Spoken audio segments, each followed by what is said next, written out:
하나님 말씀 보시겠습니다. 하나님 말씀은 누가복음 5장 12절부터 16절까지 말씀입니다. 하나님 말씀은 누가복음 5장 12절부터 16절까지 말씀, 신약성경 제 성경으로는 95페이지입니다. 누가복음 5장 12절부터 16절까지 말씀입니다. 찾으셨으면 제가 봉독하겠습니다. 예수께서 한 동네에 계실 때에 온 몸에 나병 들린 사람이 있어 예수를 보고 엎드려 구하여 이르되 주여 원하시면 나를 깨끗하게 하실 수 있나이다 하니 예수께서 손을 내밀어 그에게 대시며 이르시되 내가 원하노니 깨끗함을 받으라 하신대 나병이 곧 떠나니라. 예수께서 그를 경고하시되 아무에게도 이르지 말고 가서 제사장에게 내 몸을 보이고 또 내가 깨끗하게 됨으로 인하여 모세가 명한 대로 예물을 드려 그들에게 입증하라 하셨더니 예수의 소문이 더욱 퍼짐에 수많은 무리가 말씀을 듣고 자기 병도 고침을 받고자 하여 모여오되 예수는 물러가서 한적한 곳에서 기도하시니라. 아멘. 이 시간은 누가복음 43번째 강의가 되겠습니다. 죄를 치료할 수 있는가? 라는 제목을 가지고 하나님 말씀 증거하도록 하겠습니다. 죄를 치료할 수 있는가? 요즘 우리나라는 범죄와의 전쟁을 아주 심각한 몸살을 앓고 있습니다.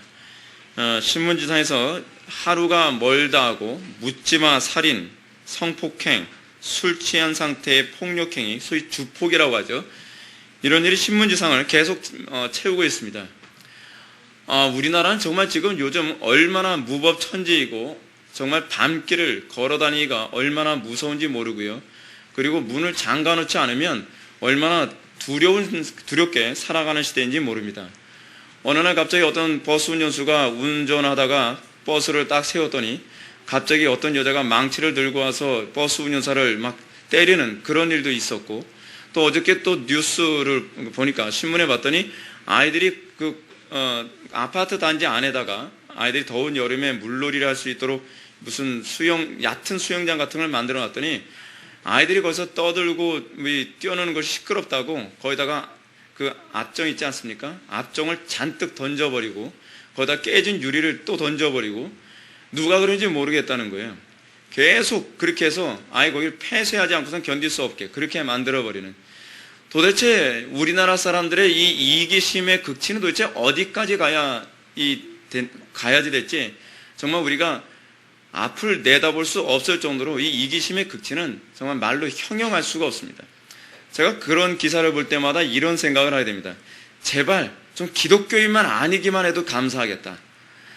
제가 왜 이런 말씀 드리냐면 기독교인들 중에서도 기독교인이라고 하는 이 명칭을 가지고서 예배당에 성경책 들고 왔다 갔다 하는 사람 중에서도 이렇게 몰상식하고 이렇게 부도덕하고 이렇게 이기적인 사람들이 교회 안에 너무나 많기 때문에 정말 너무 제가 지금 답답해요. 신문지상을 보게 되면. 여러분들 잘 알고 있는 것처럼 어떤 최근에 실린 그 탱화에다가 얼굴에 낙서한 어떤 전직 그 목사라고 하는 사람 있지 않습니까?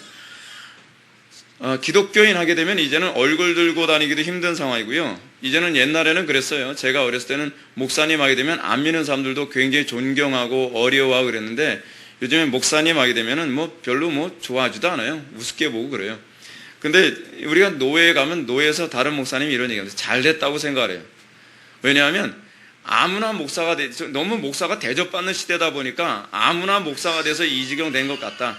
어떤 면에서는 좀 목사가 대접받지 않는 시대가 돼서 정말 핍박받고 고난당하고 십자가 지더라도 사명 때문에 목회하는 그런 시대가 되는 게 오히려 더 좋은 시대가 아니겠는가, 그런 말씀하시는 그런 의식 있는 목사님들 얘기도 있었습니다. 이게 지금 오늘날 우리나라 이 시대의 모습입니다. 정말 심각한 상태가 아닐 수가 없습니다. 특히 우리나라는 다른 어떤 나라보다 인터넷이 발달한 게 이게 아주 심각한 문제입니다. 인터넷이 발달한 것으로 말미암아 성폭행이 유독 사회적 이슈로 떠오르고 있는 상황입니다.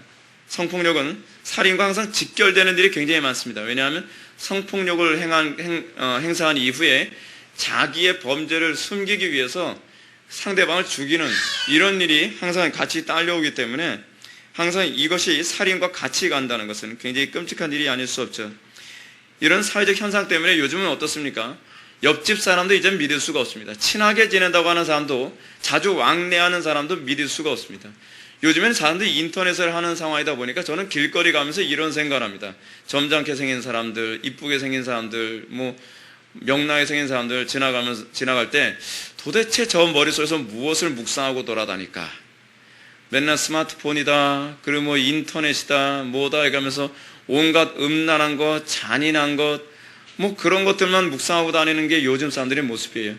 얼마 전에 제가 전철 타고 서울에 갔다가 오는데 어떤 그 청년이 그 지루하니까 전철 안에서 스마트폰으로 뭐 영화를 보고 있어요. 영화를 보는데 뭔가 해서 잠깐 들여다봤더니 영어로 얘기하면 엉클, 한국말로 하면 아저씨. 그 영화 보이는 거예요. 근데 아저씨가 굉장히 잔인한 영화잖아요.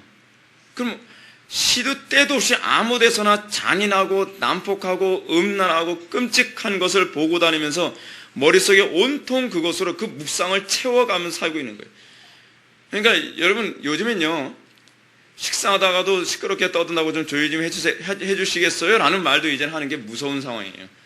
저 아줌마 갑자기 어떻게 행동할까? 장담 못하는 거예요. 장담 못해요. 얼마 전에도 다른 목사님들하고 음식점에 식사를 하는데 아줌마들 부대가 모여가지고서 부대찌개 시켜놓고 얼마나 시끄럽게 막 떠들어대는지 막 대화가 거의 안 될 정도예요. 그러니까 야, 좀 조용히 해달라고 얘기할 수도 없고, 근데 그 아줌마들 술 마시고 계셨거든요. 근데 조용히 해주시겠다가 병 깰까봐 무서워가지고서 그냥 우리끼리 그냥 조용히 식사하고 나갑시다. 뭐 이제 그런 분위기. 우리나라 사회가 점점 이상해져 가고 있어요. 이상해져 가고 있어요. 특히 이런 이 인터넷 이런 문화 때문에 사람들의 무릇 지킬만한 것보다 내 마음을 지키라 생명의 근원이 이에서 남이니라 라고 하는데, 우리는 이 마음 지키는 것이 그 어느 때보다도, 이 묵상을 지키는 것이 어느 때보다도 힘든 시대에 우리가 살고 있습니다. 이런 사회적 위기의식과 이런 이 의식 중에서 우리가 정말 가장 심각하게 다뤄야 될 이제 문제가 하나 있죠. 오늘날 우리나라 사회에서 가장 심각한 문제가 무엇입니까? 아동 성폭력에 관한 문제 아닙니까? 이 문제는 매일 매스컴에 등장하는 단골 메뉴가 되어버리고 말았습니다. 우리가 조금만 생각하면 알 수 있는 것처럼 아동 성폭력은 다른 여타 범죄보다 훨씬 끔찍하고 잔인한 범죄입니다.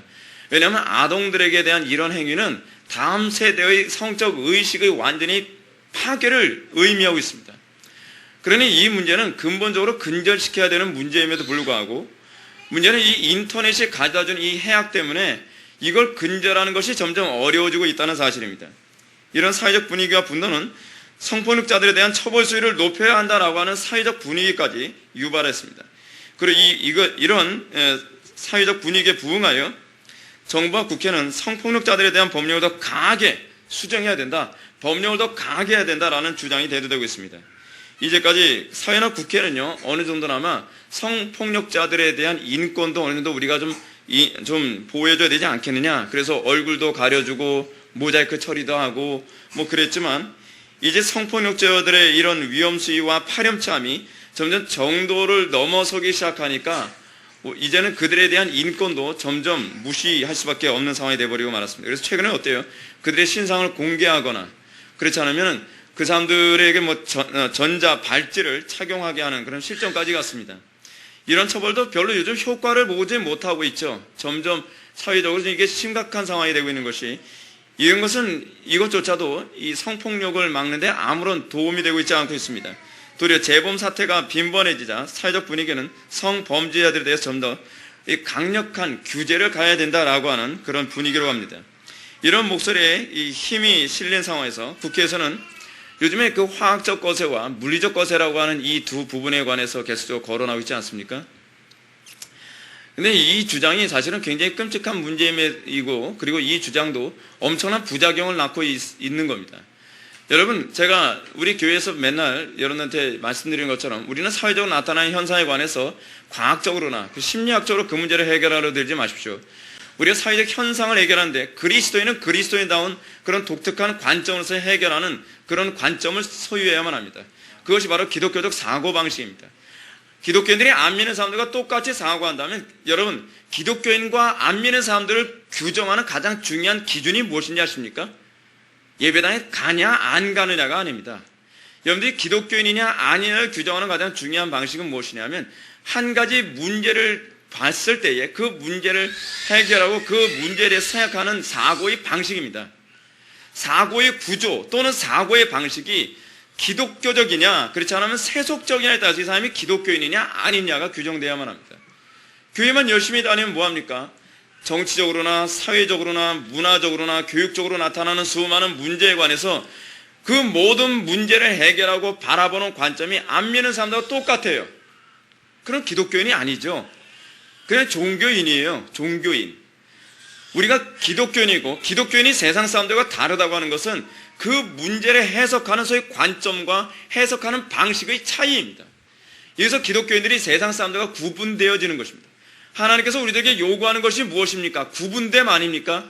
우리가 세상 사람들과 구분될 때 뭐로 구분되겠습니까? 주일날 나는 놀러 가지 않고 예배당 가니까 나는 구분된다? 그게 아니죠.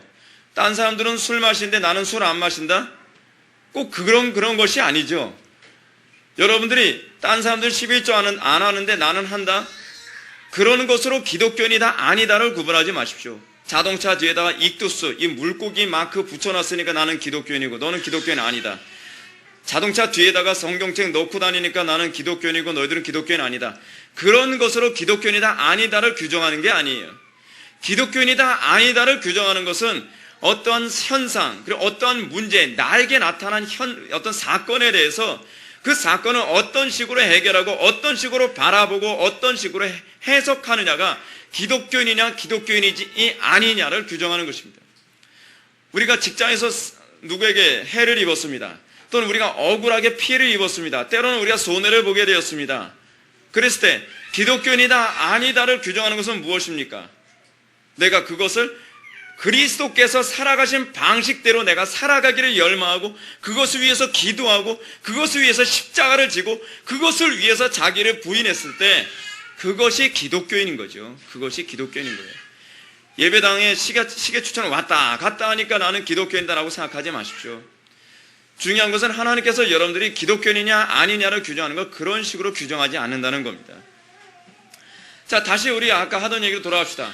우리는 지금 사회적으로 굉장히 중요한 한 가지 이슈를 우리는 지금 접하고 있습니다. 그것은 뭐냐 하면 성범죄자들을 물리적으로 거세하느냐 화학적으로 거세하느냐라고 하는 이 거세에 관한 문제를 오늘날 이 사회에서 굉장히 중요하게 다루고 있습니다.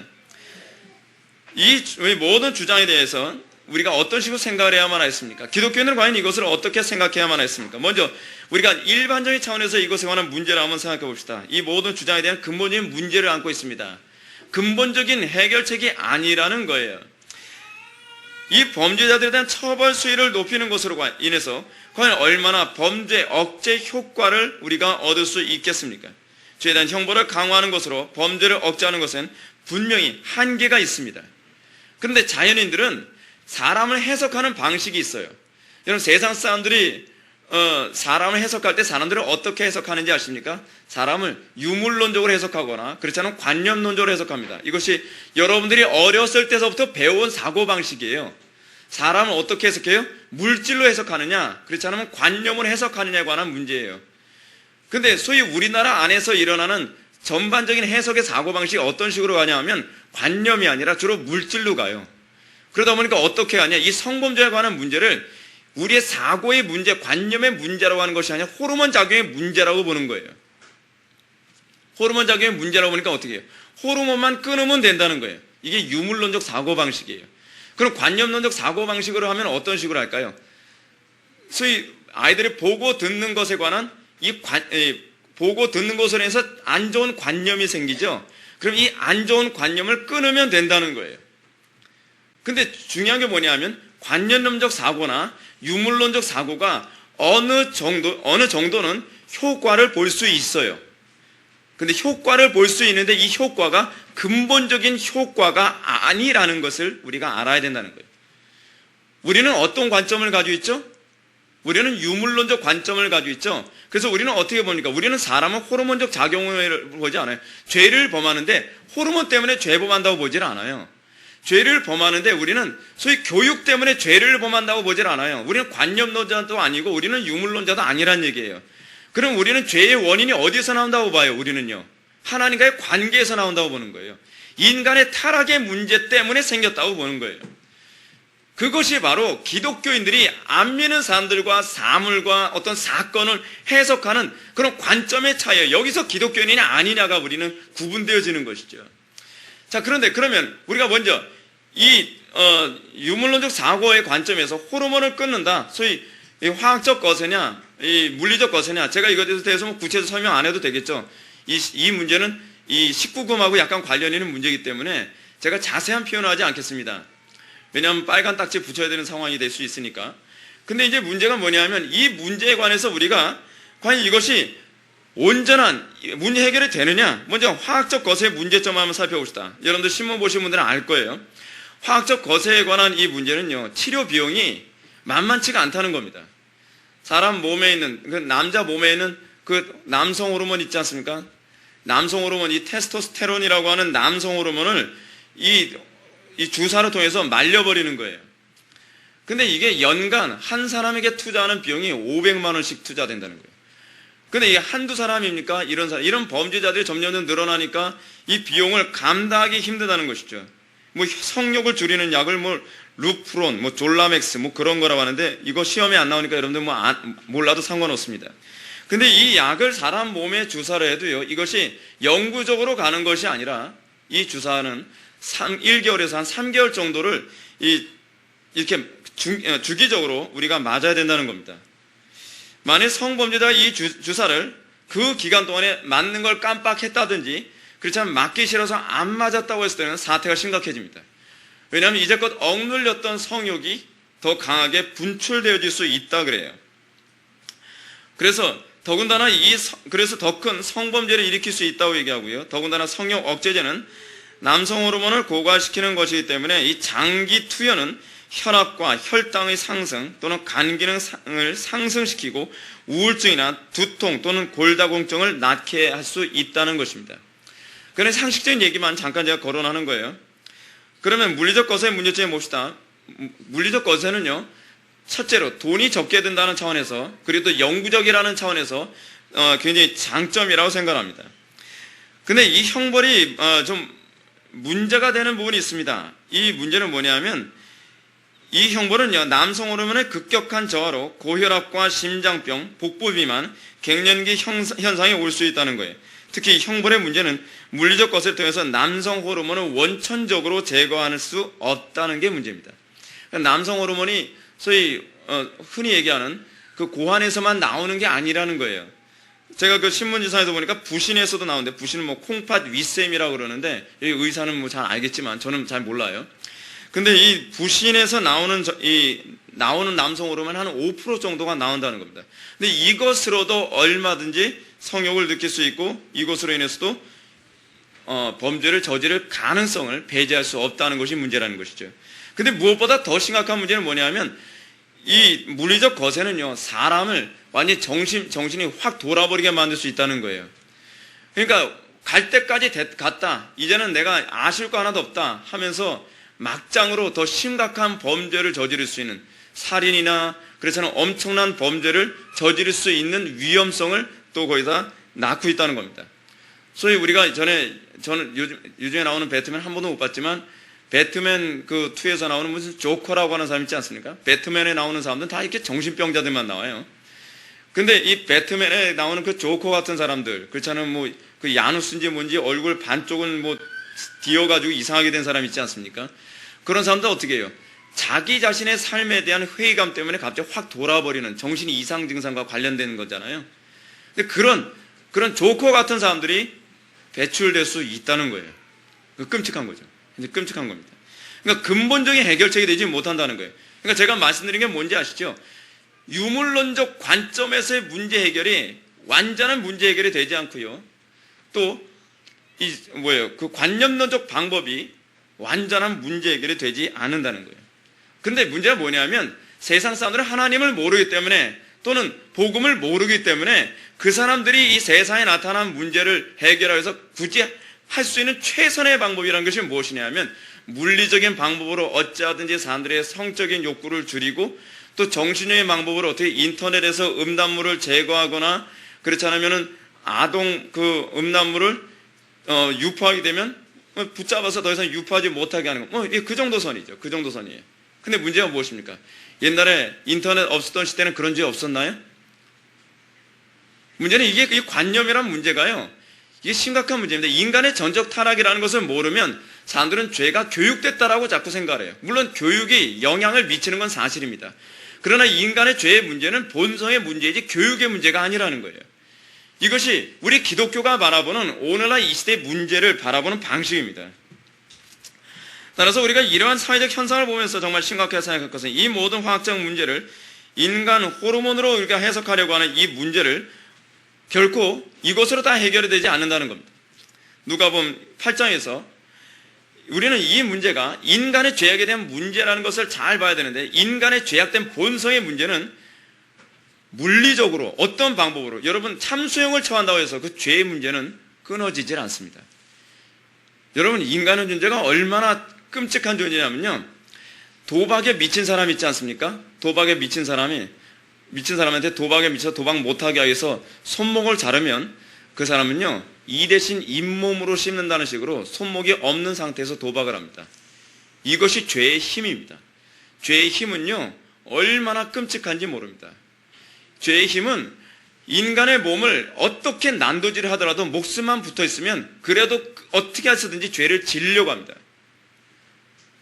이것은 인간의 힘으로 막을 수 없는 영역이에요. 이것이 죄가 가지고 있는 힘이에요. 그래서 누가복음 8장에서 뭐가 나옵니까? 거라사에 귀신 들린 사람을 언급하고 있지 않습니까? 거라사에 귀신 들린 사람 언급에서 죄가 인간의 힘으로 결코 다룰 수 없는 영역이라는 것을 아주 잘 보여주고 있습니다. 누가는 그 사람이 오래 옷을 입지 아니하며 집에 거하지도 아니하고 무덤 사이에 거하는 자라고 소개합니다. 그리고 계속해서 누가는 뭐라 얘기합니까? 그의 죄악된 심각성을 귀신이 가끔 사람을 붙잡음으로 그를 쇠사슬과 고랑에 매어 지켰으되 그 맨 것을 끊고 귀신에게 몰려 광야로 갔더라라고 합니다. 이 사람의 이 귀신 들림, 이 사람의 이 죄악을 억압하기 위해서 쇠고랑을 채워도 그것을 막을 수가 없더라는 거예요. 이것이 인간의 죄악에 대한 이 본질적 모습입니다. 교육이요? 호르몬 작용이요? 그런 식으로 되질 않습니다. 그렇습니다. 죄의 힘은 이렇게 막강합니다. 죄의 힘은 인간의 힘으로 길들이거나 제어할 수 없는 영역입니다. 이런 사실을 쉽게 실감할 수 있는 것이 우리 주변에서 흔히 나타나는 것인데, 여러분 어린 자녀들이요, 아무런 죄에 대한 교육되지 않은 아이들을 여러분 한번 보십시오. 이 아이들이 죄에 대한 욕구를 갖게 되었을 때에 비록 심각한 것이 아니라 할지라도 얼마나 감당하기 어렵습니까? 참 신기합니다. 아이들이요, 어떤 고집을 한번 부리면요, 그걸 꺾는다는 게 어른인데도 불구하고 얼마나 힘든지 모릅니다. 그래서 대부분 요즘 어때요? 제가 전철을 타면서도 많이 보게 되는 게 뭐냐면 부모가 애들한테 집니다. 4살, 5살, 6살 정도밖에 되지 않는데 애들이 고집을 피우면 부모들이 져요. 지면 안 되거든요. 그러니까 우리 신하의 선배 다 얘기하는 것처럼 제이씨 라일도 그 얘기를 하고 있고요. 그리고 요한 웨슬리 어머니 수산나 웨슬리도 하는 얘기가 아이들이 말을 배우기 전에 고집부터 꺾어라라고 얘기해요. 근데 고집 꺾는다는 게 말처럼 쉬운 문제가 아니에요. 아이들이 가지고 있는 죄에 대한 욕구가 얼마나 강한지 의식이 있는 상당수의 어머니들도 아이들에게 지는 일이 비일비재합니다. 어떤 부모는요, 자기가 애 보기가 이제 귀찮으니까 아이한테 이 비디오 게임을 하도록 방치해놨습니다. 애가 비디오 게임에 중독됐습니다. 6살입니다. 근데 6살짜리 아이를요, 부모가 감당을 못합니다. 아이에게 비디오 게임 못하게 막으면요, 애가 울고불고 난리를 치고 토하고 계속 그러는 거예요. 그러니까 상당수의 부모가 뭐라 하냐면, 내가 이 아이를 어찌하든지 길리려고 애를 썼는데, 비디오 게임 못하게 하려고 애를 썼는데 안 되더라는 거예요. 그러니까 어떠냐면 부모는 지쳐서 잠들고요, 애는 새벽 2시, 3시, 어쨌든 4시까지 비디오 게임 하다가 잠듭니다. 그것도 거실에서요. 그래서 방에서 잠자본 지가 얼마 안 됐다는 거예요. 이게 죄의 힘입니다. 아이가 뭘 알아서 그렇게 하겠습니까? 죄가 가지고 있는 힘이 이렇게 막강합니다. 어떻게 이런 문제를 해결하겠습니까? 그리고 그런 아이를 여러분 방치해놓으면 어떻게 되는지 아십니까? 이 아이는 또 큽니다. 이 아이는 중학생이 되고 고등학생이 되고 대학생이 됩니다. 이 아이들을 그대로 방치시키면 청소년기에 정말 심각한 상태가 돼서 청소년기 시기에 이미 공권력을 대항하는 아이들로 세워질 수도 있습니다. 사실은 오늘날 우리나라 사회가 가장 심각한 게 뭐냐면, 아이들을 어렸을 때부터 바르게 양육하는 이런 경건의 훈련도 교회 안에서 실패됐고, 아이들에게 이런 부분에서 방치시켜 놓아 버릇하다 보니까 이제는 좀 죄송한 얘기지만 사형이라고 하는 극단적인 이 형벌이 아니면 더 이상 통제할 수 없는 사람들로 부지기수로 이런 사람들이 막 일어나고 있습니다. 오늘 이 사회의 통제불능의 범죄 상태는 어렸을 때부터 부모들이 바르게 양육하지 못한 부분이 굉장히 큰 영향이지만, 근본적으로 인간이 전적으로 타락한 존재라고 하는 이 죄성에 대한 바른 인식이 없이 자녀들을 양육하는 것. 그래서 여러분, 자녀들은 뭐로 양육해야 돼요? 기도로 양육하는 거예요. 아이들은 기도 먹고 자라는 아이들이에요. 부모가 기도하지 않고 알아서 잘 키우겠지? 알아서 잘 자라겠지? 부모가 아이들을 위해서 기도하지 않으면서 여러분 용돈 알아서 때 되면 용돈 주고, 그리고 학원 보내고, 그리고 뭐 좋은 교사, 가정교사 시켜서 교육시키면 잘 되겠지? 그렇게 되지 않습니다. 아이들은요, 짐승이 아닙니다. 아이들은 호르몬 작용으로 자라는 아이들이 아닙니다. 아이들은 기도 먹고 자라는 아이들입니다. 하나님만이 아이들을 통제할 수 있고, 하나님만이 죄를 억제케 하시는 그 은총을 부어주셔서 거듭나기 이전에도 경건하고 바르게 자랄 수 있도록 하는 것입니다. 로마서에서 뭐라고 얘기합니까? 로마서에서 얘기하는 중요한 교리가 뭐예요? 죄를 억제케 하시는 은총 때문에 안 믿는 사람들이 그나마 좀 사람답게 산다 그러지 않습니까? 근데 인간이 죄를 범하면 죄를 범할수록 죄를 억제케 하시는 은총이 사라져서 점점 사람들이 그 본성이 드러납니다. 죄가 억제가 되질 않아요. 이것이 지금 우리나라 사회에서 나타나는 현상이죠. 자, 자금의 세상이 이렇게 절망적으로 가고 있는 것과 아울러 오늘 본문은 이러한 사회적 딜레마를 어떻게 해결할 수 있느냐에 관해서 우리들에게 얘기해주고 있습니다. 오늘 본문 12절을 보면 한 문둥병자가 예수님께 엎드려 주여 원하시면 나를 깨끗하게 하실 수 있나이다 라고 간구하는 장면이 나옵니다. 여기서 성경의 기록자 누가는 나병 환자가 예수를 보고 엎드려 구하였다라고 하는 부분을 우리들에게 강조하고 있습니다. 여기서 뭘 의미합니까? 그가 얼마나 간절한 상태였으며 얼마나 절실한 상황이었는지를 잘 보여줍니다. 여기서 이 나병 환자에 관해서 성경은 뭐라 얘기합니까? 그가 온 몸에 나병 들린 사람이라고 이렇게 했는데, 다른 번역을 보면 온 몸에 나병의 병균이 다 퍼진 사람이라고 이렇게 번역하는 그런 성경도 있습니다. 이 사람은 지금 극도의 상황에 있습니다. 여러분, 나병이 어떤 병인지 여러분 아시죠? 나병이라고 하는 것은 그 나병균이 이 몸에 퍼지게 되면 몸의 세포 하나씩 다 썩어 들어갑니다. 그리고 이 문둥병은요, 이것도 문둥병이라고 얘기하는데, 모든 세포 조직이 다 상하게 되고 피를 더럽게 하면서 더 나아가 뼈와 모든 신경을 다 마비시키고 또 썩게 만들어서 손가락 마디마디가 하나씩 뚝뚝뚝 떨어져 나가요. 여러분들 잘 모르시겠지만 여기서 조금만 가면, 옛날에 저희 나환자촌이라고 있었습니다. 이 동네에서 조금만 가면 있던 데가 나환자촌이에요. 거의 나병 환자들이 모여서 집단으로 생활하던 곳이었거든요. 우리 집이, 제가 어렸을 때 태어난 곳이 이 전철역을 가운데 두고 오른쪽은 우리 집, 그리고 건너가면 나환자촌 뭐 그랬댔어요. 근데 이 나환자들은 어떠냐면 그냥 세수하다가 어느 날 갑자기 코가 뚝 떨어져 나가요. 어느 날 갑자기 손가락 하나하나가 툭툭툭 떨어져 나가요. 근데 통증이 없어요. 왜냐하면 신경 자체가 다 썩었기 때문에 느끼질 못하는 거예요. 그러니까 몸이 그런 식으로 하나씩 썩어서 사라져버리는 거죠. 그래서 이 나병을 오늘 이 본문에서 왜 누가가 언급하고 있느냐가 굉장히 중요한 문제인데, 지금 누가는 예수 그리스도께서 어떤 분이라는 것을 지금 얘기하고 있습니까? 계속적이요. 은혜의 해를 가져다 주는 분, 영원한 안식을 가져다 주는 분이라고 하는 것을 계속적으로 강조하면서 이 나병 환자 문제를 다루고 있습니다. 나병 환자는 구약에서 어떤 문제냐면 소위 죄의 속성을 가장 잘 보여주는 병이라고 얘기하고 있습니다.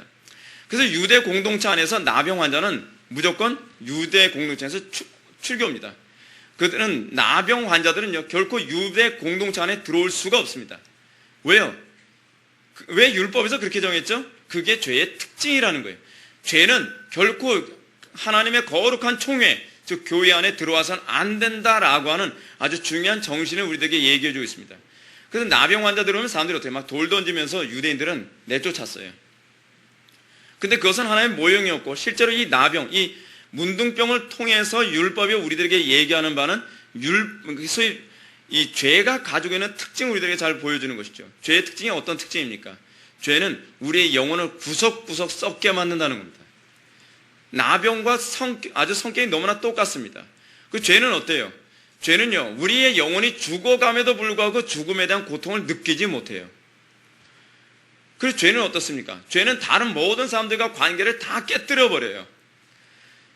죄는 이 마치 나병처럼 인간의 영혼을 철저히 그 하나님의 형상이 망가져서 몰골을 알아볼 수 없는 상태로 하나님의 형상을 파괴시켜버려요. 마치 나병이 어떻다고요? 손가락 마디마디 하나하나 나중에는 손목까지 막 떨어져 나가는, 그래서 어떻게 돼버려요? 하나님께서 보기에 좋았더라라고 창조되어진 이 아름다운 형상으로서의 인간의 몸이 하나님의 형상이 아닌 마치 짐승의 모습처럼 점점 다 망가져 버리는 거예요. 이것이 죄가 가지고 있는 특징이라는 겁니다. 그래서 누가는 의도적으로 죄를 규정하는 아주 중요한 질병, 구약에서 중요하게 여기는 질병으로서의 그 질병을 예수님께서 고치셨다는 부분을 얘기하면서 예수님이 어떻게 이 땅에 희년을 가져다 주는 분이신가 라고 하는 부분을 잘 얘기해 주고자 합니다. 그래서 여러분들 누가복음 7장에 보게 되면 세례 요한이 당신이 정말 내가 기다리던 메시아입니까? 라고 하는 그 질문과 아울러서 예수님이 언급하는 부분이 뭐냐면, 예수님이 그 세례 요한의 제자들에게 앉은 배가 일어나고 눈먼 자가 다시 보게 되어지며 또 언급하는 게 있어요. 문둥병자가 낫는 것을 보리라 라는 부분입니다. 문둥병자가 낫는 것은 무엇과 관련된 거예요? 예수님의 이 메시아 되심을 입증하는, 예수님이 영원한 희년을 가져다주는 분이시라는 것을 얘기하는 거예요. 근데 문둥병이 왜 어떤 의미를 가지고 있어요? 우리 죄에 관한 문제. 예수님은 어떤 분이에요? 우리 죄의 문제를 철저히 해결하시는 분이에요. 예수님은 유물론적 방법으로 우리의 죄의 문제를 해결하는 분이 아닙니다. 예수님은 관념론이라는 방법으로 우리의 죄의 문제를 해결하시는 분이 아니십니다. 예수님은 근본적으로 우리로 하여금 죄의 본성으로부터 우리를 자유롭게 하시는 분이시라는 것입니다. 죄의 특징이 바로, 그래서 J.C. 라일은 죄의 특징은 뭐라고 얘기하냐면 살아있는 죽음이라고 얘기합니다. 이것이 죄의 특징입니다. 여러분들은 살아있으나 여러분들이 죄 가운데 있다면 여러분들은 죽은 거나 다름없는 상태라는 것입니다. 죄는 사람들로 하여금 달콤함을 느끼도록 합니다. 그러나 죄를 계속적으로 추구하게 되면 점차적으로 사람의 영혼의 모든 조직들을 속속들이 썩어 들어게 만들어서 완전히 야수가 되어버리고 짐승이 되어버리게 만듭니다. 그것이 죄가 가지고 있는 특징입니다. 오늘날 죄에 중독된 사람들이 얼마나 많습니까? 이 죄에 대한 중독에 빠진 사람들이 오늘날 우리나라 사회에서 죄를 범하는 그 모습에서 우리는 뭘 봅니까? 저게 인간이야? 저게 사람이야? 라고 사람들이 얘기합니다. 왜 그렇게 됐습니까? 우리가 어거스틴의 표현처럼 우리는 죄를 미워하되 사람을 미워해서는 안 됩니다. 우리는 그 속에 죄가 저 사람을 저렇게 만들었다는 것을 우리는 볼 줄 알아야만 합니다. 이것이 그리스도인들이 세상 사람들과 다른 안목입니다. 우리는 그들을 긍휼히 볼 줄 알아야만 합니다. 저들에게도 복음이 들어간다면 저들은 우리보다 더 거룩하게 될 수도 있는 사람이라는 것을 알아야만 합니다. 우리가 좀 신사적으로 사는 것, 우리는 그런 범죄를 저지르지 않고 사는 것이 우리가 그들보다 낫기 때문입니까? 아닙니다. 하나님의 은혜 때문입니다. 우리가 인간답게 사는 것은 하나님의 은혜의 결과입니다. 우리 이것을 믿는다고 한다면 우리는 그들을 정죄하고 그들을 손가락질하고 그들에게 돌을 던지기보다는 우리가 복음을 증거하지 아니하였고 교회가 교회로서의 제대로 역할을 감당하지 못하여서 저들이 짐승이 되었구나, 저들이 잔인한 존재가 되었구나, 저들이 완악한 존재가 되었구나 라고 하는 탄식을 우리가 가질 수 있어야만 합니다. 자, 그런데 문제는 무엇입니까? 이 죄에 빠진 사람들, 실제로 죄는 영혼을 죽이는 가장 심각한 바이러스지만 사람은 그 죄가 자기를 풍요롭게 하고 행복하게 하고 안전하게 한다고 속이고 있다는 사실입니다. 여러분들 어떻습니까? 여러분들이 계속 죄에 빠질 때 여러분들이 받는 그 유혹이라는 게 다 그거 아닙니까? 죄를 지면 달콤하다고 생각하지 않습니까? 죄가 여러분들을 행복하게 만들어줄 거라고 여러분들 생각하지 않습니까? 그 죄가 여러분들에게 마치 미래를 보장하고 안전을 보장할 거 해줄 것이라고 생각하지 않습니까? 그러나 그것은 다 새빨간 거짓말입니다. 죄는 여러분들에게 결코 그런 것들을 제공하지 않습니다. 근데 이런 모습들이 바리새인들에게도 너무나 흔하게 나타났습니다. 바리새인들은 눈에 보이는 문둥병자들을 하나님께 저주받은 사람들이라고 천대했지만 정작 자신들의 영혼이 영적 문둥병에 들어서 죽어가는 중환자라는 사실을 그들은 알지 못했습니다. 왜요? 그들은 죄에 속고 있었기 때문에 그렇습니다. 그 이유는 그들은 세리나 창녀들처럼 눈에 두드러진 죄를 범하고 있지 않다는 거예요. 여러분, 이게 정말 심각한 문제입니다. 여러분들이 세리나 창기들처럼 또는 성범죄자들처럼 나는 그런 범죄를 저지르지 않으니까 나는 그래도 영적으로 건강한 사람이겠거니 생각하지 말라는 겁니다. 바리새인들의 가장 심각한 문제는 그들의 죄악이 겉으로 잘 드러나지 않았다는 것일 뿐입니다. 그들은 너무나 자기 자신의 죄악을 잘 감추는 회칠한 무덤 같은 존재였습니다. 그들은 무덤 겉에 너무나 휘치를 깨끗하게 해서 정말 깨끗해 보이지만 그 속에는 썩은 냄새가 풀풀 나는 그런 시체 같은 존재였다는 사실입니다. 영적 문둥병의 문제는 윤리 도덕의 문제 또는 사회적으로 요구되는 율법 준수의 문제가 아닙니다. 영적 문둥병의 가장 심각한 문제는 무엇인지 아십니까? 그 속에 생명이 끊어졌다는 얘기입니다. 다시 얘기한다면 생명의 근원 대신 예수 그리스도와 단절된 상태라는 것입니다. 여러분, 바리새인들에게서 우리는 뭘 발견합니까? 그들은 철저하게 그리스도와 단절된 존재였습니다. 그들은 예수님을 십자가에 못 박기까지 예수님을 미워했던 존재였습니다. 겉으로는 어떻습니까? 고상한 사람이었습니다. 겉으로는 어떻습니까? 사람들에게 존경받는 사람들이었습니다. 그러나 그들은 실제로는요, 세리나 창기들보다 영적 문둥병의 심각성은 말로 표현할 수 없는 중환자에 있었습니다. 그들은 그런 증상이 겉으로 드러나지 않았기 때문에 자신이 괜찮은 존재라고 생각했고, 자신은 별로 그렇게 심각한 중환자가 아닐 거라고 자기는 건강한 사람이라고 생각했습니다. 자신들은 경건한 사람들이라고 생각했습니다. 자신들은 소경이 아니라고 생각을 했습니다. 그것이 그들의 문제였습니다. 따라서 예수님은 자신의 영혼에 영적 문둥병이 속 깊이까지 스며들어 있다는 것을 전혀 의식하지 못했던 종교 지도자들을 향해서 하셨던 말씀이 무엇입니까? 건강한 자에게는 의원이 쓸데없고 병든 자에게나 쓸데있느니라. 내가 의인을 부르러 온 것이 아니요 죄인을 부르러 왔노라 라고 얘기하는 것입니다. 그들은 자기 자신이 정말 치료받아야 될 정말 심각한 영적 문둥병의 한계점에 도달하고 있다는 것을 그들은 알고 있지 못했습니다. 왜요? 그들은 창녀들처럼 음란한 행동을 하지 않았기 때문에 그렇습니다. 그들은 세리들처럼 남의 돈을 빼앗지 않았기 때문에 그렇습니다. 자기네들은 영적 문둥병이 마치 다 나은 완치된 존재인 것처럼 생각하고 있는 것입니다. 이런 점에서 볼 때 오늘날 이 시대의 기독교인들은 유대인 종교 지도자들처럼 심각한 영적 문둥병이 뼛속까지 스며든 상태라는 것을 깨달아 알아야만 합니다. 그렇지만 자신들은 세상의 살인자들이나 성폭행범들이나 또는 사기꾼, 강도, 창녀들보다는 좀 더 괜찮다, 나는 좀 건강하다라고 생각을 하고 있습니다. 왜 그렇습니까? 그들은 그래도 열심히 교회에 출석하고 예배도 드리고 기도도 하고 봉사도 하고 있기 때문이라고 생각합니다. 근데 그건요, 바리새인들도 다 하던 노릇입니다. 그렇지 않습니까? 바리새인들, 여러분, 제가 여러분한테 질문을 던져봅시다. 여러분들 바리새인들보다 11조 더 잘합니까? 바리새인들의 11조는요, 여러분들이 비교할 수 없을 만큼 지독하게 11조를 했습니다. 박하와 회양과 근채, 그러니까 채소죠. 채소의 11조까지. 옆집에서 개똥이 엄마가 예를 들어서 상추를 한 보따리 갖다 줬습니다. 그러면 상추의 10분의 1까지도 무게에 따라서 하나님께 바치는 사람들이었습니다. 여러분 그렇게 합니까? 지혜라는 사람이 물 한 잔 줬다고 물의 10분의 1까지도 하나님께 11조로 바칩니까? 안 하죠. 바리새인들은 그렇게 살았어요. 그러니까 자기네들은 건강한 사람일 거라고 생각하죠. 근데 우리는 그만큼도 하지 않으면서도 건강한 사람일 거라고 생각을 하니 참 대단한 노릇입니다. 자신들은 생명의 근원 되신 하나님과 연합된 어떤 증거도 없으면서 그러는 사이에 세상에서 멸시받고 손가락질 당하는 사람들이 오늘날에도 먼저 하나님 나라에 들어가고 있는 것을 보고 있으면서 우리는 오늘날에도 이 용파리 같은 사람이 예수 믿고 거듭나서 정말 이 그리스도와 연합되어진 그 증거, 성령의 열매, 그리고 거듭난 자로서의 그 경건한 증거가 나타나는 것을 보면 우리는 이렇게 생각을 하죠. 다 저렇게 살 필요는 없어. 꼭 그렇게 꼭 살아야 되나? 이렇게 살아도 은혜 받은 거야 라고 우리는 얘기하기를 얼마나 좋아합니까? 꼭 바리새인이죠. 바리새인들, 이 회칠한 무덤과 같은 바리새인들의 모습이 오늘날 기독교인들 사이에서 얼마나 팽배해져 있는지 모릅니다. 우리는 왜 경건에 살려고 하는 열심이 없습니까?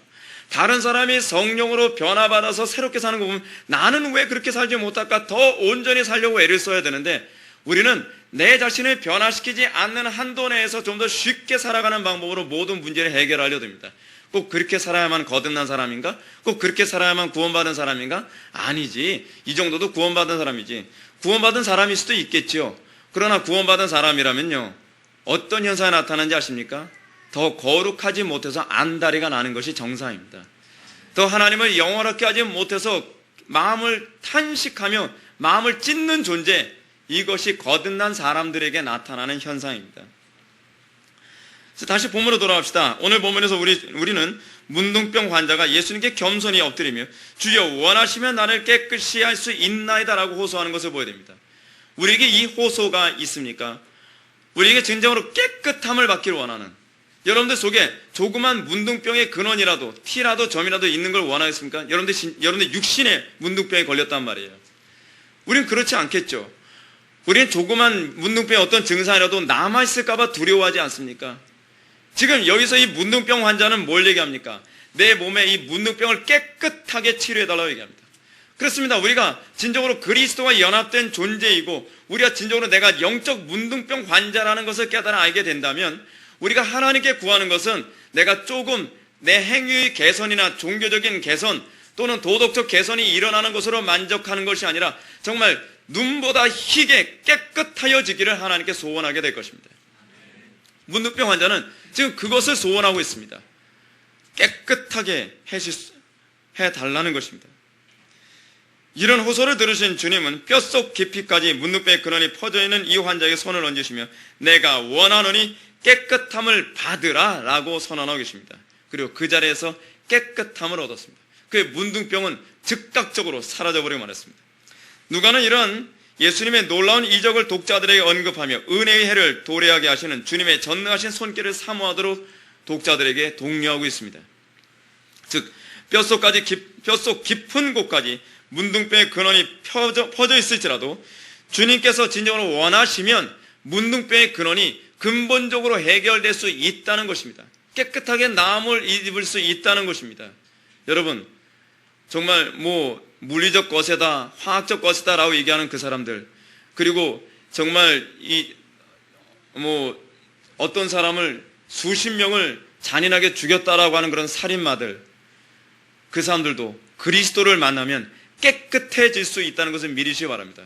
그들의 영혼의 뼛속까지 파고 들어간 그 죄악의 문둥병이 예수 그리스도를 만나고 그분의 손길만 접하게 되어진다면 그 잔악했던 사람이 거룩한 사람이 되고 그 음란했던 사람이 정말 아주 깨끗하고 건실한 사람으로 변화될 수 있다는 것을 믿으시기 바랍니다. 이것이 복음입니다. 이것이 복음의 위대함입니다. 복음은 생명의 근원이신 주님을 만나지 않는 한 우리의 모든 죄의 문제는 결코 해결할 수 없다고 얘기하고 있습니다. 교육으로 해결되어지는 것이 아닙니다. 물리적인 방법으로 해결되어지는 것이 아닙니다. 우리를 창조하신 창조주 하나님을 만났을 때 비로소 망가진 피조물이 새롭게 완전한 회복을 얻게 될 것이라는 것입니다. 이것이 바로 주님께서 이 세상에 은혜의 해가 도래하게 하시는 하나님의 방식입니다. 그렇습니다. 오늘날 이 세상에 온통 죄가 가득하고 음란과 폭력과 신성모독에 가득한 시대에 유일한 소망은 그래서 오로지 예수 그리스도 한 분밖에 없다는 것입니다. 은혜로우신 주님의 손길이 덮이게 되어진다면 이 시대는 새로운 시대로 도래하게 될 것입니다.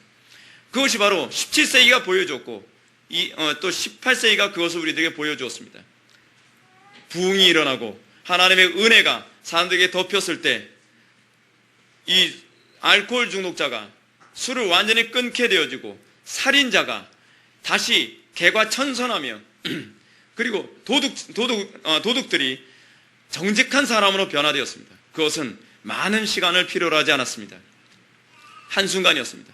주님의 은혜의 손길이 그들에게 덮일 때 그들은 이전과 완전히 다른 삶을 살게 되었습니다. 그렇습니다. 사도 바울이 얘기했던 것처럼 이전 것은 지났으니 보라 새 것이 되었도다. 이것이 바로 복음의 위대함입니다. 주님께서 마음만 먹으시면, 주님께서 원하시기만 한다면, 주님께서는 어떤 극악무도한 사람이라 할지라도 하나님께서는 한순간에 완전히 새로운 사람으로 만들어버리고 말 것입니다. 여기에만 소망이 있습니다. 그래서 기독교 메시지를 복음이라고 얘기합니다. 자기 죄의 문제에 대해서 고민하지 않는 사람에게는 결코 복음으로 들리지 않습니다. 자기의 죄 문제, 내가 진정으로 영적인 문둥병 환자다라는 것에 대한 진정한 자각이 없는 사람은 복음은 잔소리밖에 되지 않습니다. 거치는 것처럼 들릴 수밖에 없습니다. 미신처럼 들릴 수밖에 없습니다. 그러나 진정으로 내가 어떤 수단과 방법을 다 사용해도 내 영적 문둥병을 해결하지 못하는 사람들에게 이 복음이야말로 진정한 복음이 된다는 것을 믿으시기 바랍니다. 오늘날 이 사회적 이 성범죄가 극심한 상태에 다르자 어떤 사람이 이렇게 얘기합니다. 여러분 인터넷에 한번 이 화학적 거세라고 하는 검색을 한번 찍어보십시오. 네이버에 한번 찍어보면 화학적 거세하고 싶다고 하는 사람들이 우후죽순처럼 글을 올렸습니다. 죄악된 본성은 통제가 안 되고 죄를 범하면 사회에서 엄격하게 처벌을 한다고 하는데 미치겠다는 겁니다. 어떻게 해야 되냐는 거예요. 자기의 힘으로는 통제가 안 되는 부분에 관해서 우리는 그들에게 뭘 얘기합니까? 여러분들은 화학적으로 거세하는 방법 가르쳐 주시겠습니까? 그렇지만 물리적 거세를 여러분들은 권하겠습니까? 아닙니다. 우리는 정상적인 삶을, 정말 주님께서 우리를 창조하셨던 가장 아름다운 삶으로 돌아갈 수 있는 유일한 길이 있다는 것을 그들에게 전해줘야만 합니다. 거기에는 우리의 육신을 망가뜨리는 어떤 방법도 필요로 하지 않습니다. 오로지 예수님을 구주로 영접하기만 하면 되는 것입니다. 영접하는 자고 그 이름을 믿는 자들에게는 하나님의 자녀가 되는 권세를 주셨다라고 얘기합니다.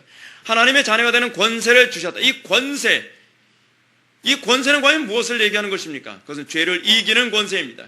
더 이상 죄에게 노예 노릇하지 아니하고 이제는 죄를 다스릴 수 있는 권세를 주신다는 것입니다. 어떤 사람에게요? 영접하는 자, 곧 그 이름을 믿는 자입니다. 예수 그리스도를 믿고 예수 그리스도를 영접하며 예수 그리스도만이 나의 유일한 생명이시고 예수 그리스도만이 나를 이 비참함으로부터 구원할 수 있다고 하는 이 소망을 가지고 있는 사람에게 주님은 내가 너를 깨끗하게 하기를 원하노라 라고 하는 선언으로 여러분들에게 손을 대고 여러분들에게 복을 주실 것을 믿으시기 바랍니다. 이것이 바로 누가가 오늘 본문에 통해서 우리들에게 말하고자 하는 바입니다. 이것이 복음이라는 것입니다. 복음은 우리를 죄로부터 단 한 번에 어떻게 보면 너무나 쉽게 그분을 믿기만 하면 완전히 깨끗하게 근원부터 치유될 수 있다는 것입니다. 죄 문제는 치유될 수 있습니다. 죄 문제는 근본적으로 해결될 수 있습니다. 그것은 우리의 힘으로 되는 것이 아니라 초월의 하나님, 그 예수 그리스도의 은혜를 우리가 접할 때라야만, 믿음으로 그분에게 나아갈 때라야만 우리는 이 모든 문제가 마치 거짓말처럼 한순간에 해결될 수 있다는 것을 믿으시기 바랍니다. 그러나 문제는 오늘날 기독교인들이 이 놀라운 복음의 능력이 무엇인지 알지 못한다는 것입니다. 복음이 영적 문둥병에 빠져있는 영혼들을 치료하며 이전과 완전히 다른 삶을 살게 한다는 것을 전혀 알지 못합니다. 사도 바울은 교회 직분자의 조건을 뭐라고 얘기하고 있습니까? 여러분 가감하지 말고 들으십시오. 교회 직분자의 조건은 깨끗한 양심의 믿음의 비밀을 가진 자입니다. 또 사도 바울은 또 뭐라고 얘기합니까? 그도다 경건의 비밀이요 그렇지 않다 하느니 없도다라고 얘기합니다. 이 경건의 비밀이라고 번역되어진 이 부분은 번역이 좀 잘 되지 않은 번역입니다. 이 경건의 비밀이라고 하는 이 부분은요, 경건을 불러 일으키는 비밀입니다. 그렇습니다. 복음은 무엇입니까? 복음은 믿음의 비밀입니다. 어떤 비밀입니까? 여러분들은 이 믿음의 비밀을 갖고 계십니까? 안 믿는 사람들이 여러분들을 봤을 때 도대체 예수를 믿는 그 믿음이 무엇이길래 저 사람을 저렇게 변화시키는가? 그 소위 경건의 비밀을 여러분들 가진 게 있습니까? 또한 우리들이 예수님을 믿고 난 이후에 우리에게 이 경건을 불러일으키는 이 비밀이 여러분들 속에서 작용하고 있는 것을 여러분들은 확인하고 있습니까? 예수 믿고 난 이후에 나는 언제부터인가 죄를 혐오하기 시작하고 더욱더 그리스도를 닮기를 열망하며 더욱더 기도에 대한 욕구를 느끼고 더욱더 하나님을 더 알고 싶어지며 이전의 삶이 이상하게 청산되어지고 더욱더 세상과 구분되어지며 더욱더 거룩한 삶을 살게 되어지는 우리에게 경건을 불러일으키는 이 비밀이 우리 속에서 작용하고 있느냐는 것입니다. 사도 바울은 이것이 바로 복음이라고 얘기합니다. 복음은 우리를 이렇게 만듭니다. 우리를 새롭게 만듭니다. 우리에게 이 믿음의 비밀을 갖게 만들고 경건을 불러일으키는 이 비밀을 소유하게 만듭니다. 그러나 오늘날 너무나 많은 사람들이 이 비밀이 무엇인지 알지 못합니다. 복음이 우리를 이전의 삶과 완전히 다른 삶을 살게 만든다? 그럼 미신 같은 소리 하지 마. 사람은 계속적으로 교육을 해야 돼. 이건 뭐라 했죠? 이건 기독교가 아니죠. 이건 관념론이에요. 성경 우리들에게 그렇게 얘기하지 않습니다. 복음은 단번에 우리를 창녀를 정숙한 여인으로 만들 수 있다고 믿습니다. 성경이 우리들에게 그걸 그렇게 가르치고 있습니다. 그래서 사도 바울은 복음을 뭐라고 얘기합니까? 능력이라고 얘기하는 겁니다. 복음은 교육이 아닙니다. 모든 믿는 자들에게 구원을 주시는 하나님의 능력이라는 것입니다. 그것이 바로 로마서 1장 16절에서 우리들에게 얘기하는 복음의 탁월함입니다. 우리는 복음이 그런 것인지 우리는 망각한 시대에 살고 있습니다. 우리는 오늘날 세상 사람들과 똑같은 방법으로 죄를 다루려 합니다. 세상 사람들과 똑같은 방법으로 우리 자녀들의 교육, 자녀들의 경건의 문제, 우리 자녀들의 이 앞으로 출세의 문제, 우리 인생의 문제, 먹고 사는 문제를 다 세상적인 방법으로, 관념론적인 방식이나 유물론적인 방식으로 이 모든 문제를 해결하러 들고 있습니다. 뭐가 기독교인입니까? 무엇이 기독교입니까? 우리가 생각하는 게 여전히 관념론적이고 여전히 유물론적이면 여러분들은 기독교인이라는 명분을 가지고 있는 유물론자 혹시 아닙니까? 여러분들은 기독교인이라고 하는 명분을 가지고 있는 관념론자들 아닙니까? 성경은 유물론도 관념론도 아니라고 얘기합니다. 사도 바울은 자기 자신이 정말 복음을 찬송한다고 얘기합니다. 사도 바울은 자기가 복음을 알고 난 이후에 십자가만을 가장 고귀한 것이라고 얘기하고 세상의 모든 지식을 다 대변처럼 다 우습게 여기게 되었다고 얘기합니다. 그래서 사도 바울이 뭐라 합니까? 내가 복음을 부끄러워하지 아니한다라고 얘기합니다. 그렇기 때문에 사도 바울은 복음을 부끄러워하지 않기 때문에 관념론으로 유식하게 얘기하는 사람들에게도 담대하게 복음으로 맞서기를 좋아합니다. 유물론적으로 유식하게 얘기하는 그들에게도 복음밖에는 소망이 없다라고 그들에게 얘기하기 좋아합니다. 왜요? 그 복음이 바로 사도 바울 그 사람을 변화시켰기 때문에 그렇습니다. 그 복음이야말로 이 시대의 유일한 소망입니다. 복음이 아니서는 이 땅에는 아무런 소망이 없습니다. 오늘날 기독교가 정말로 각성하고 오늘날 이 시대의 기독교가 정말 눈을 떠야 되는 것은 복음의 위력입니다.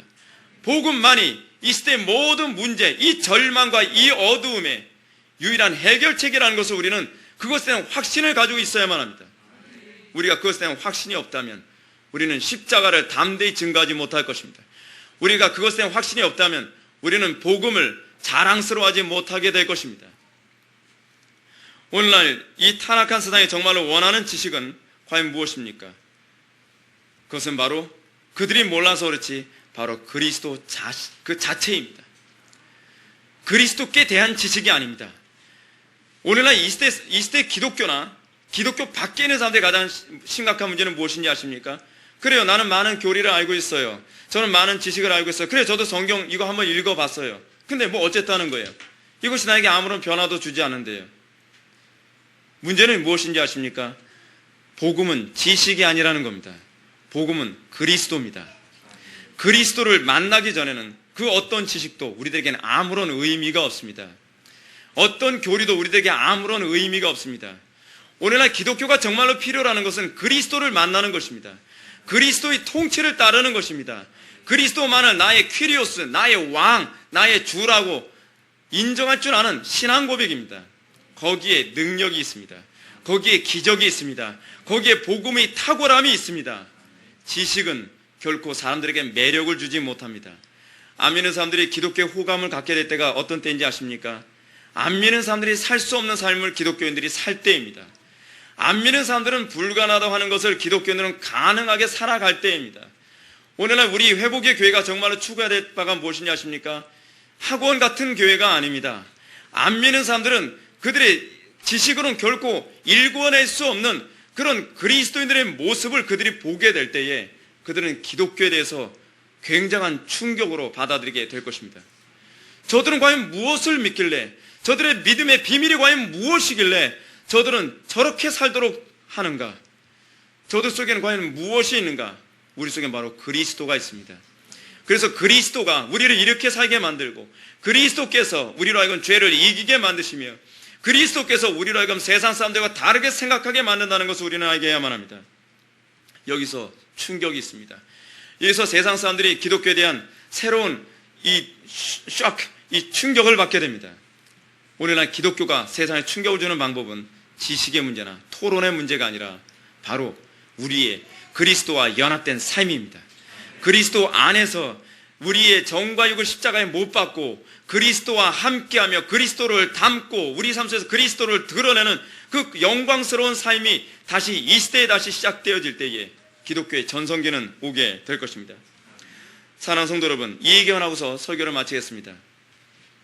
성경 우리를 거룩한 백성이라고 부릅니다. 여러분, 거룩이라는 단어는 흥미롭게도 하나님께만 사용되는 용어입니다. 우리는 거룩하신 성삼위 하나님을 이렇게 표현합니다. 거룩하신 아버지, 거룩하신 아들, 그리고 거룩하신 영이라고 부릅니다. 근데 하나님께서는 신기하게도 그 거룩이라고 하는 하나님께만 속한 그 용어를 우리 인간에게도, 우리 사람에게도 주시기를 기뻐하셨습니다. 그래서 사람을, 예수 믿는 사람들을 뭐라고 얘기하신지 아십니까? 성도라고 얘기합니다. 거룩한 사람이라는 겁니다. 여러분, 피조물인데 거룩한 피조물이에요. 사실은 이것은 양립할 수 없는 용어입니다. 이것이 신학에서 의미하는 의미입니다. 근데 하나님께서는 거룩함이라고 하는 신적인 영역과 피조물이라고 하는 영역으로서의 사람이라는 이 용어가 합치되어져서 성도라고 하는, 영어로 얘기하면 saint라고 하는 이 용어를 우리들에게 허락하셨습니다. 왜 하나님께서 우리를 성도로 부르셨을까요? 왜 하나님께서 우리를 거룩한 사람으로 부르셨을까요? 그 이유가 어디 있을까요? 그것은 우리 혼자 거룩하게 살게 하기 위해서가 아닙니다. 거룩이라는 말은 두 가지 의미가 있습니다. 피조물들과 구분된 존재라는 의미가 있고, 또 하나 뭐냐면 하나님께 온전히 헌신되었다라고 하는 의미입니다. 근데 우리 인간은 독특한 것이 뭐냐면 피조물이면서도 다른 피조물들과 구분된 존재입니다. 그것이 바로 사람입니다. 근데 인간은 피조물임에도 불구하고 다른 피조물들과 구분되어졌을 뿐만 아니라 우리 인간은 하나님께 헌신됨으로써 거룩해 되어집니다. 하나님께 헌신되지 않으면 거룩하지 않습니다. 그래서 독특한 것이 뭐냐면 하나님의 백성들을 통해서 하시는 일은 뭐냐면 다른 모든 피조물들을 하나님께 거룩하게 만들도록 하는 것입니다. 그래서 여러분, 하나님의 거룩한 백성들이 짐승을 잡아서 각을 떠서 하나님께 드리면 그 제물은 피조물임에도 불구하고 뭐가 돼요? 거룩한 성물이 됩니다. 궁극적으로 하나님의 백성을 통해서 하나님께서 궁극적으로 목표한 바가 무엇입니까? 이 세상을 거룩하게 만드시는 겁니다. 하나님께서 여러분들 통해서 원하시는 것이 무엇인지 아십니까? 여러분들 통해서 여러분들의 가정이 거룩해지는 것입니다. 여러분들이 예수 믿었으니까 나 혼자 예수 믿고 나 혼자 천국 가면 그만이다가 아니라 하나님께서는 여러분들 통해서 여러분들이 가지고 있는 재물이 거룩해지길 바라고요. 여러분들의 직업이 거룩하여지길 바라고요. 여러분들의 달란트가 거룩하여지길 바라고, 여러분들이 가지고 있는 가정과 직장과 사회와 국가가 거룩하여지길 바라는 것입니다. 이것이 우리가 이 땅에 부름받은 목적입니다. 하나님께서 아담을 선택한 목적, 아담을 선택해서 그에게 하나님의 형상을 부여해 주신 목적도 그를 통해서 종국적으로 다른 모든 피조물들이 거룩하게 되어지는 것입니다. 우리는 우리에게 주어진 모든 것들을 거룩하게 합니다. 그래서 우리는 뭐라 얘기합니까? 우리는 성속 이혼론을 부정합니다. 우리가 왜 성속 이혼론을 부정하는지 아십니까? 모든 것은 다 성도들의 거룩한 삶을 통해서 거룩하게 되기 때문에 그렇습니다. 우리가 하나님 앞에 예물을 드리면 뭐라 합니까? 그것을 성물이라고 하지 않습니까? 그러나 우리의 삶의 모든 영역에 있어서 우리가 하나님의 영광을 위해서 헌신되어지게 만든다고 한다면 그것은 다 성물이 되어지게 됩니다. 여러분들의 지식을 거룩하게 하십시오. 여러분들의 가정을 거룩하게 하십시오. 여러분들의 직장을 거룩하게 하십시오. 오늘날 우리를 통해서 주님께서 거룩하게 하시는 방식이 무엇입니까? 그것은 바로 복음입니다. 우리는 오늘날 끔찍한 살인자들, 그리고 폭력배들, 그리고 성범죄자들에게 복음을 전함으로써 그들을 거룩하게 할 수 있습니다. 문화를 거룩하게 할 수 있습니다. 사회를 거룩하게 할 수 있습니다. 이 세상을 거룩하게 하는 것은 복음밖에 없습니다. 하나님께서 우리에게 복음을 주신 것은 우리 혼자 잘 먹고 잘 살고 우리 혼자 천국 가고 우리 혼자 그거 가지고 누리라고 주신 것이 아닙니다. 이제 우리는 그 은혜를 받은 수혜자라면 이제는 우리가 그 은혜를 이제 다른 사람에게 베푸는 존재로서 다시 세워져서 우리를 통해서 우리만 거룩한 것이 아니라 온 세상이 주의 복음으로 거룩하여지게 되기를 주님의 이름으로 축원합니다. 다시 기도하셨습니다. 거룩하시고 자비로우신 하나님, 우리가 정말로 그 거룩을 이해하게 하여 주시고 우리가 그 거룩을 위하여 부름받았으며 우리가 이 거룩을 이 세상에 확산하는 소금과 빛으로 부름받은 존재임을 한순간도 망각하지 않게 하여 주옵소서. 온 세상이 복음으로 목말라 합니다. 온 세상에 예수 그리스도가 없으므로 파괴되어지고 찢기고 그리고 망가져가고 있는 것을 보게 됩니다. 우리가 복음의 확신을 얻게 하여 주시고 우리가 그리스도의 안에서 그리스도의 부유함의 그 비밀을 우리가 날마다 누리게 하여 주시사 우리가 그 비밀을 다른 사람에게도 전파하여 더 많은 사람들이 그 믿음의 비밀 안에 거하도록 인도할 수 있는 능력과 확신을 허락하여 주옵소서. 예수님의 거룩하신 이름으로 기도합나이다.